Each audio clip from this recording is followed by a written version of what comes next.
July 2017, in the heat of the Oklahoma summer, 400 inmates would riot at a privately run facility. They would exit their housing units and fill the prison yard.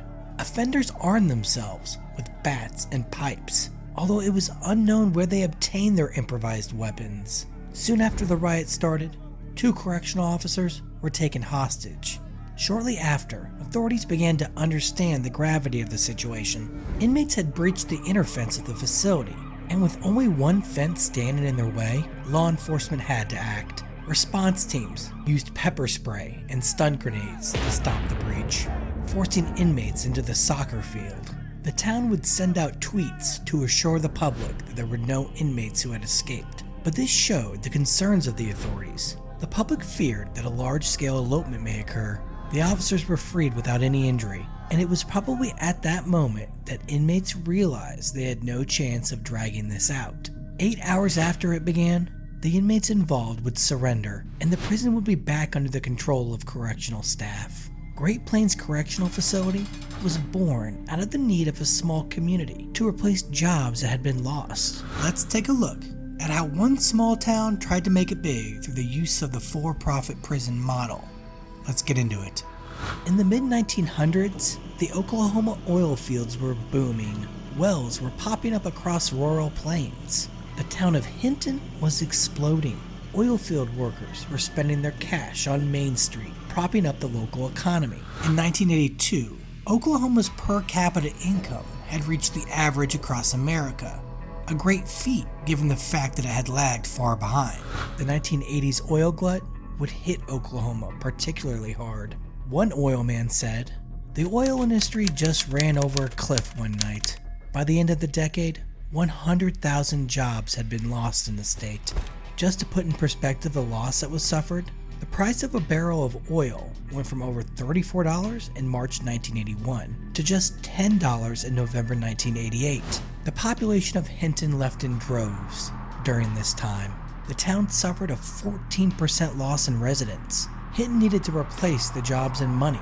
The town leaders could see that this could destroy their town, leaving poverty and deserted homes. Between 1990 and 1999, 245 prisons were built in rural and small town communities, with a prison opening somewhere in rural America every 15 days. At a time when prisons were expanding across the country, Hinton wanted in on the jobs and positive effect on the local economy.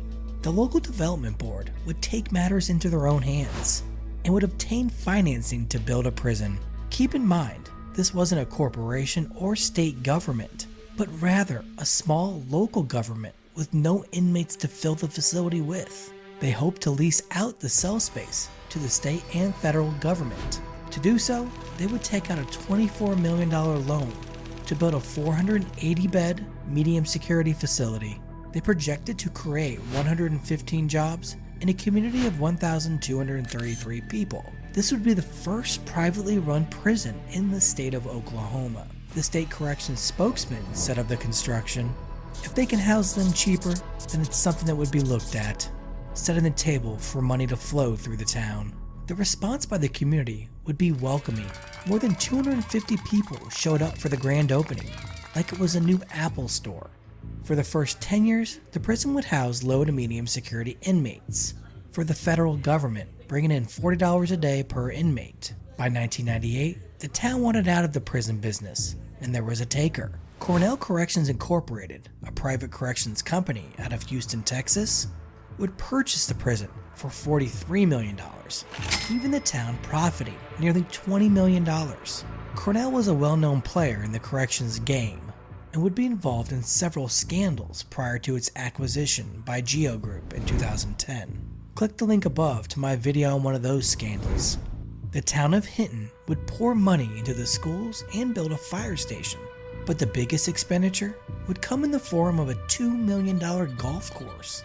Sugar Creek Golf Course would be built directly across the street, so the inmates could see what was being bought with their incarceration. Sadly, the golf course would close in 2015, barely making it 15 years. What do you think about this investment that the town made with prison money? Let me know in the comments. Cornell wouldn't own the property for long, and in December 1999, it would deed the facility back to the town. but retained management rights. This was so the town could negotiate the contract with the federal government. The town would then take a cut of the profit. During this time, the prison would expand to hold nearly 2,000 inmates. In 2000, not long after Correctional took over the prison, the state of Oklahoma would issue the largest state fine of a private prison. Due to Great Plains failing to meet medical service obligations to Oklahoma inmates being housed there, it received a fine of $168,750. A major incident in January 2007 would change the course of this prison. Two men, one of which was a convicted murderer, would escape from the facility by cutting a hole in the fence of the recreation yard. The pair, Charles McDaniels and Tony Ellison, committed 2 home invasions. Both of the victims were women in their 70s. One of the women would say, "I just don't know what I'm going to do. I just don't feel safe anymore. I don't know what to do or where to go." They would be caught in Tulsa, Oklahoma, about 159 miles away, after a 40-hour manhunt. The pair remain in custody, serving lengthy prison sentences. Following this incident, Oklahoma canceled their contract and pulled out all their inmates.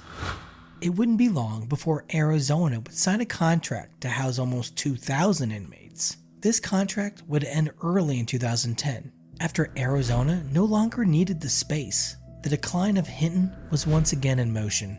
All of its 272 employees, with $9.1 million of annual payroll laid off, this was reminiscent of the 1980s oil crash.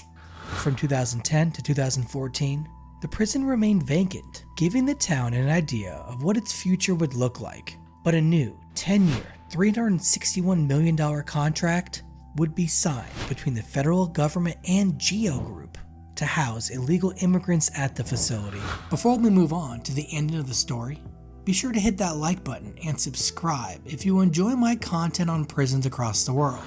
National politics and the fight over private prisons would sway with each new administration. President Obama stopped the contract near the end of his term in 2016, only for President Trump to renew it. Following Biden's election, the federal government stopped the use of private prisons again. This would not be the end of the story.